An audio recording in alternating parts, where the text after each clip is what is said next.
आर्या और नील सबकी नजरों में एक परफेक्ट कपल थे। दोनों की शादी को 5 साल हो चुके थे।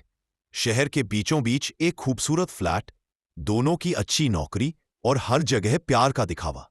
लेकिन इस परफेक्ट तस्वीर के पीछे कुछ ऐसा था जो धीरे धीरे सड़ रहा था। नील ऑफिस के काम में ज्यादा बिजी रहता था और आर्या को अक्सर अकेलापन महसूस होता। कभी कभी नील देर रात घर आता तो मोबाइल पर किसी से हंसते हुए बात करता, और जैसे ही आर्या पास आती फोन साइलेंट हो जाता। आर्या ने कई बार पूछा, किससे बात कर रहे थे? नील मुस्कराता, ऑफिस की कॉल थी बेबी। लेकिन आर्या के दिल में शक के बीज पड़ चुके थे। भाग 2, शक का साया। एक दिन आर्या ने तय किया कि वो नील के पीछे नजर रखेगी। ऑफिस से एक दिन छुट्टी लेकर वो नील की कार के पीछे टैक्सी से निकल पड़ी। नील का ऑफिस जिस दिशा में था वो दूसरी दिशा में मुड़ा। आर्या के माथे पर पसीना आया। वो धीरे धीरे उसका पीछा करती रही और नील रुका एक पुरानी बिल्डिंग के बाहर। नील कार पार्क करके ऊपर चला गया। आर्या नीचे ही रही और देखा। कुछ देर बाद एक औरत बालकनी में आई, मुस्कुराई और नील ने उसके कंधे पर हाथ रखा। आर्या का गला सूख गया। उसने तस्वीर खींची, सबूत के लिए। उस रात आर्या कुछ नहीं बोली, बस नील की आंखों में देखते हुए बोली, आज ऑफिस जल्दी आ गए? नील मुस्कुराया, हां, काम कम था। आर्या ने सोचा, झूठा। अब उसने तय किया, वो भी खेल खेलेगी। अगले दिन उसने अपने कॉलेज फ्रेंड राहुल को बुलाया। कैफे में बैठकर उसने कहा, मुझे तुम्हारी मदद चाहिए, थोड़ी एक्टिंग करनी है। राहुल ने मुस्कुराकर कहा, आप कुछ भी तुम्हारे लिए। अब आर्या हर दिन घर से मीटिंग के बहाने निकलती, कभी लाल लिपस्टिक लगाती, कभी परफ्यूम। नील नोटिस करता मगर कुछ नहीं कहता। एक दिन उसने पूछा भी, तुम इन दिनों बहुत खुश लग रही हो।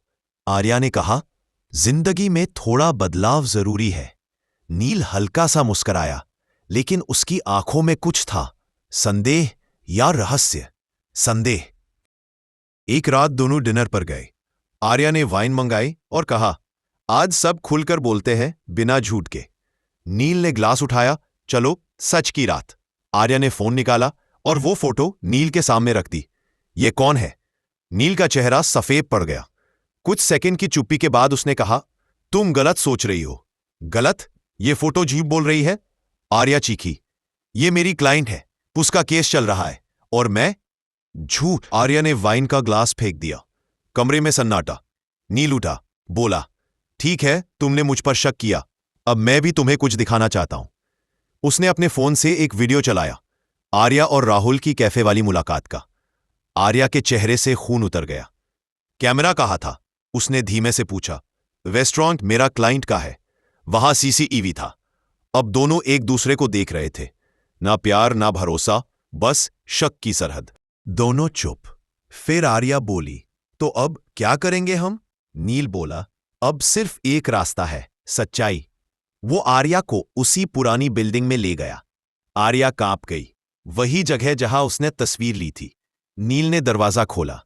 अंदर वो औरत थी, पर बुजुर्ग। आर्या, ये मेरी मां की पुरानी दोस्त है, इन्हें कैंसर है, मैं बस उनकी मदद कर रहा था। आर्या की आंखों में आंसू आ गए। और तुमने जो वीडियो दिखाया, मैंने बस देखना चाहा कि तुम मुझसे सच बोलोगी या नहीं। आर्या शर्मिंदा होकर बोली, मुझसे गलती हुई। नील मुस्कराया, गलती नहीं, सजा मिलेगी। इतना कहते ही नील ने दरवाजा बंद कर दिया। कमरा लॉक हो गया। आर्या घबराई, नील, ये मजाक मत करो। नील की आवाज गूंजी, जब भरोसा मर जाए, रिश्ता भी मर जाता है। बत्ती बंद हो गई और कुछ ही देर बाद सिर्फ चीखें सुनाई दी।